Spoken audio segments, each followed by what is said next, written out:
Throughout the course of this set of lectures, we're going to be talking about inequalities, how to generate inequalities, and how to add inequalities to our formulations in order to make better formulations. But before we do that, we should discuss what actually counts as a valid inequality. And we're going to discuss a valid inequality for a linear program, for an integer program, and for a mixed integer program. We'll start by talking about valid inequalities for linear programs. We suppose that we have some feasible region, P, for a linear program. And since it's a linear program, there's no integrality constraints. Instead, we just say that x is greater than or equal to 0. We're considering adding some linear constraint, defined by pi x is less than or equal to pi naught. Here, pi and x are a vector, and we're multiplying them. We're taking the dot product.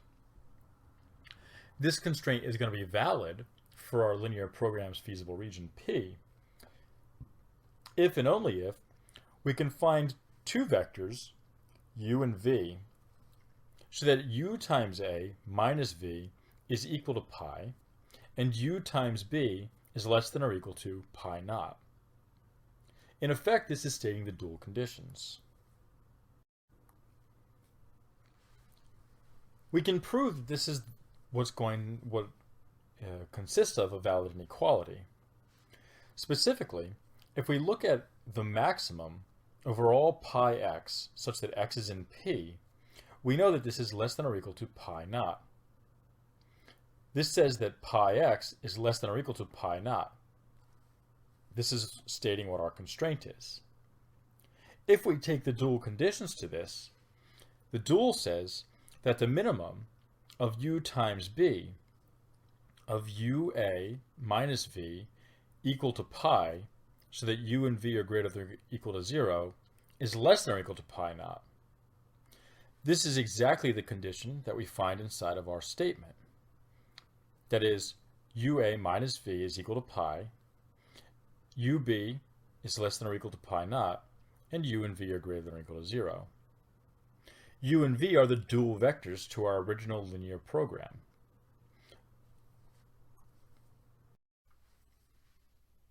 Because strong duality holds, we know that this constraint is a valid constraint if and only if we can find these dual vectors, u and v.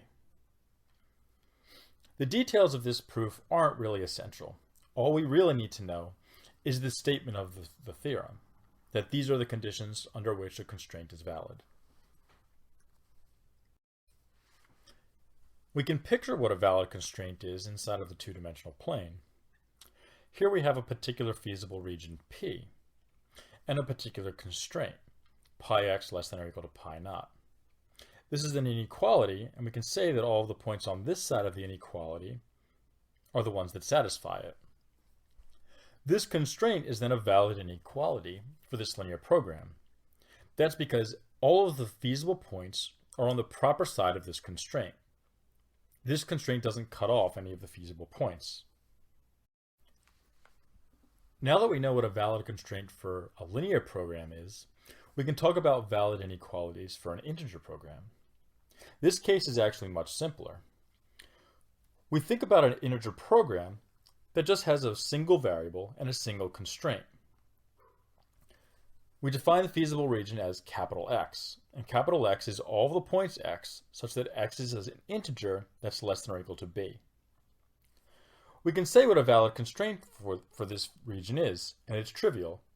We say that x is less than or equal to the floor of b, that is the smallest integer that's no bigger than b. This is a valid inequality for x. This is obvious, and it's really obvious when we look at it on a graph. Here we have pictured all the feasible points x, and our particular constraint, x is less than or equal to b. By taking x is less than or equal to b, we just move this line over to the closest integer point. Because this doesn't cut off any of the valid integer points, this new constraint is feasible. We can think about this in a more general setting too.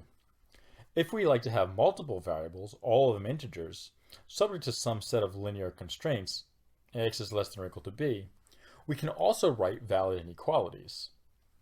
In this case, we're going to look at a particular row of ax is less than or equal to b and take the floor of all the entries in A.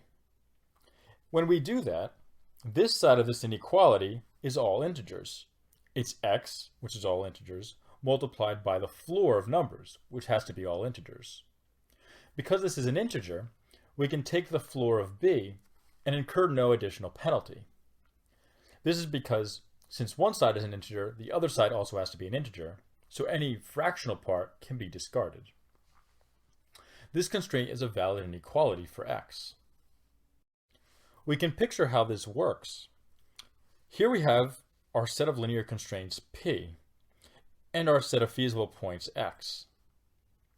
Our valid inequality in this case is taking the floor of all the entries in A and the floor of b. When we look at this constraint and take all the points on this side of it, this becomes a valid constraint for our feasible region x. Note that this constraint does cut off some of the feasible points in P. Some of the points in P are on the wrong side of this constraint. However, all the points in X are on the proper side of this constraint. We're going to focus a lot on valid inequalities for integer programs. Here we just have the main tool and a particular extension of it. The main tool is actually going to be more useful to us. The extension is just to help us visualize what valid constraints for integer programs look like. For the sake of completeness, we mention a valid inequality for mixed integer programs as well. In a mixed integer program, we have variables that are both real numbers and integers. Here we look at a particular feasible region x that has two variables, x and y. X is a real number and y is an integer. This feasible region has only a single constraint, x plus y is less than or equal to b.